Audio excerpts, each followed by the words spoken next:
Good afternoon. Good afternoon. May it please the court. My name is Nico and I am representing the state of California. The Ninth Circuit Court of Appeals overreached its authority when it infringed upon state court jurisdiction by choosing to retroactively apply the Burgess v. Tompkins case. Should this court also choose to hold the state court to an unreasonable standard, the facts of this case still reveal that the defendant did not unambiguously invoke his Fifth Amendment right to remain silent. Federal habeas corpus law requires that a writ not be granted unless the decision is based on an unreasonable determination of facts. In 2000, this court held in the Williams v. Taylor ruling that an unreasonable application of federal law is different from an incorrect application of federal law. There is no room for the opinion of the federal court. They are merely evaluating the reasonability of the state court. In this instance, the federal court and my opponent will cite the ruling of Burgess v. Tompkins as an evaluation of the reasonability of the state law. Burgess v. Tompkins also calls into question the Smith case. However, neither case can be invoked because they were made after the original 2008 hearing of this case.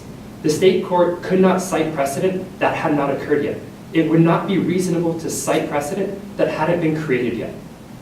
What about the Miranda decision itself? Because since 1966, this court has held that a suspect may invoke his right to remain silent in any manner. That was the language that was used. It didn't discuss ambiguity. And so arguably, the statement here was invoked, quote unquote, in any manner, wasn't it? The statement here, the defendant through his statement is merely expression of frustration.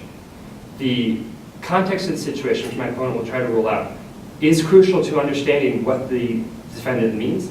And by his statement, he is not expressing a wish to remain silent. He is expressing his frustration at the authority figure. The police officer tells the defendant, tells Kevin Jones, to sit up. He tells him, you got to speak up. The defendant is being a pouty child at that moment. He is not invoking his Fifth Amendment right. He is rather expressing his frustration at being told off, at finding himself in a situation where he doesn't know how to get himself out of.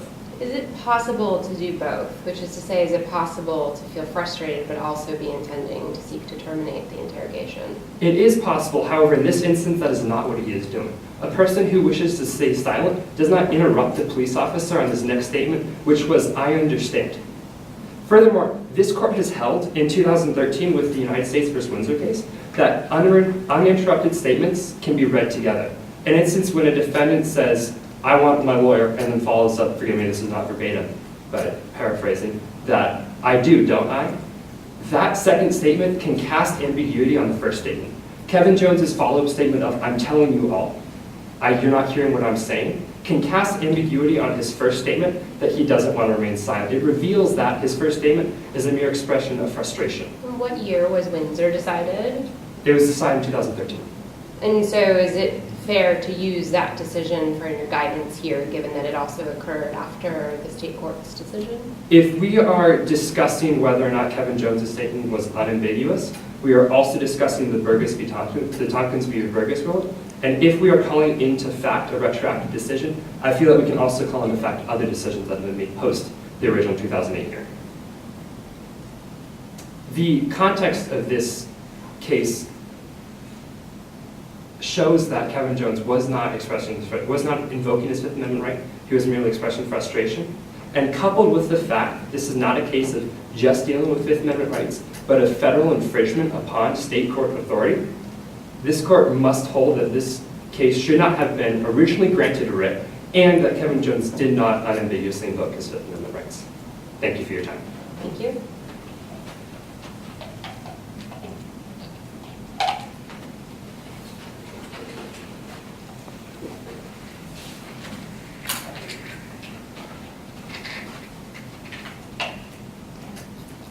Good afternoon, Your Honor. Good afternoon. May it please the court, my name is Gabe, representing respondent Kevin Jones.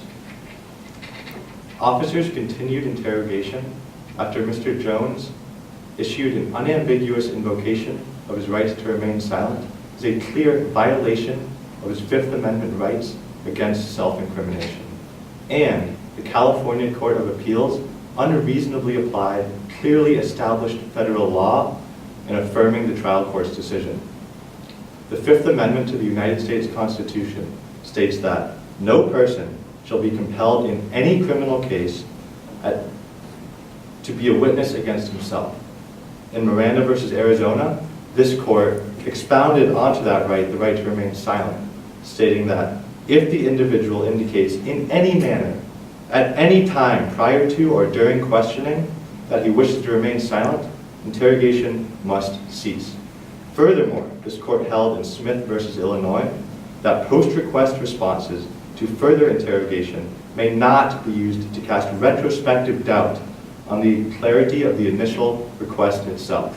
So one of the points petitioner makes is that the Smith decision is a right to counsel case decided many years before the trial court's decision. And so was it a violation of EDPA, essentially the Ninth Circuit's authority, to use Smith to reverse the trial court's decision here? No, Your Honor.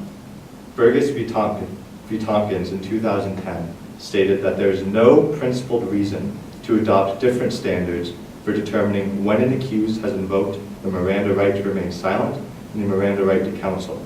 Your Honor, if there was no principled reason in 2010, there was no principled reason in 2008 either.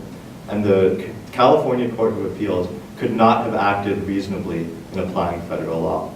Furthermore, even if Tompkins and Smith do not apply under EDPA in this case, Miranda still protects against post-interrogation, stating, any statement taken after the person invokes his privilege cannot be other than the product of compulsion, subtle or otherwise. Furthermore, even if Miranda did not have this protection, the unambiguous requirement did not come until Tompkins, when Tompkins applied Davis versus the United States to the right to remain silent. So are you saying the standard was somehow lower before the Tompkins decision? No, I'm not. I'm saying that in the Tompkins ruling, this court decided that it was unreasonable to distinguish between the right to remain silent and the right to an attorney. If it was unreasonable in 2010, there is no reason that it should be unreasonable in 2008 as well. So even though the Court of Appeals did not have access to Tompkins, it should still have found that, it should still have reasonably held that the right to remain silent and the right to remain counsel are analogous. Pursuant to Davis, you're saying? Yes. But why would the court have even known to look to Davis, given that Davis is a right to counsel case? Are we setting too high an expectation, I suppose, on the trial court to look to authority that didn't necessarily clearly apply? No, Your Honor, because this court held in Tompkins exactly that it was unreasonable to distinguish between the right to remain counsel, the right to counsel and the right to remain silent. And so the Court of Appeals should have recognized that in 2008. Furthermore, petitioner cannot have his cake and eat it too. If Smith does not apply under Tompkins, then Davis does also not apply. And there is no ambiguity clause in, with respect to Mr. Jones's statement.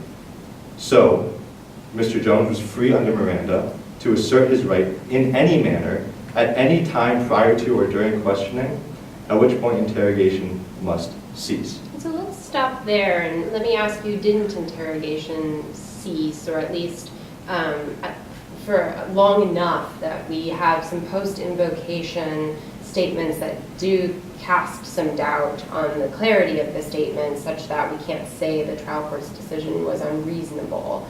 So there was not a question asked after the alleged invocation is, I guess, my question to you. And so can't we look at some of that context after the alleged invocation? No, Your Honor. To claim Jolivet's statement, I understand that, but the bottom line is not interrogation, is to blur the bright line set forth by Miranda, by this court, which states that any statement taken after the person invokes his privilege cannot be other than the product of compulsion, subtle or otherwise.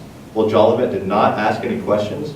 Not all interrogations are questions. If this were so, then police officers, after an accused has issued an invocation of his right to remain silent, could use statements such as, staying silent does not do you any good, which is not a question, but is a clear attempt to cast retrospective doubt on the initial request by the accused. Thank you, counsel. All right. Hey.